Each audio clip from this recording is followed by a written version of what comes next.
Emotion ഞാൻ നേരത്തെ പറഞ്ഞു, ഒരു പ്രൊഡക്റ്റിനെ പിച്ച് ചെയ്യേണ്ടത് ഇമോഷനിലാണ്. ബോച്ച അത് വളരെ വൃത്തിക്ക് ഇമോഷണലി എന്ത് ചെയ്തു, ആളുകൾ ഉള്ളിലേക്ക് ഇത് കണക്ട് ചെയ്തു.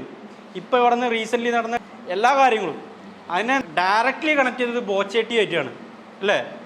പിന്നെ എന്ത് ചെയ്തു, ലോട്ടറി എടുക്കുന്ന കുറേ ആളുകളുണ്ട്, ആളുകളെല്ലാം ബോച്ചേട്ടി ഇടിപ്പിച്ചു. കാരണം എന്താ അറിയോ, ഇപ്പം ഞാൻ ചോദിച്ചത് 100 ഗ്രാം ചായപ്പൊടിക്ക് 20 രൂപയാണ്, ഏകദേശം 18 രൂപ 20 രൂപ പറഞ്ഞു. ബോച്ചേട്ടി 40 രൂപയാണ്. കാരണം ഈ 40 രൂപ കൊടുക്കുമ്പോൾ നിങ്ങൾക്ക് ബോച്ചേട്ടി 100 ഗ്രാം കിട്ടും ചെയ്യും, 20 രൂപയുടെ ലോട്ടറിയാണ് നിങ്ങൾ എടുക്കുന്നത്. പക്ഷേ ഇവിടെയുള്ളൊരു ബെനിഫിറ്റ്, ലോട്ടറി എടുത്തു എന്നുള്ള ഫീൽ ഉണ്ടാവില്ല. കാരണം ലോട്ടറി അടിച്ചില്ലെങ്കിലും ചായപ്പൊടി കിട്ടിയെന്നുള്ള ആശ്വാസം നമുക്കുണ്ടാവും. ശരിയല്ലേ?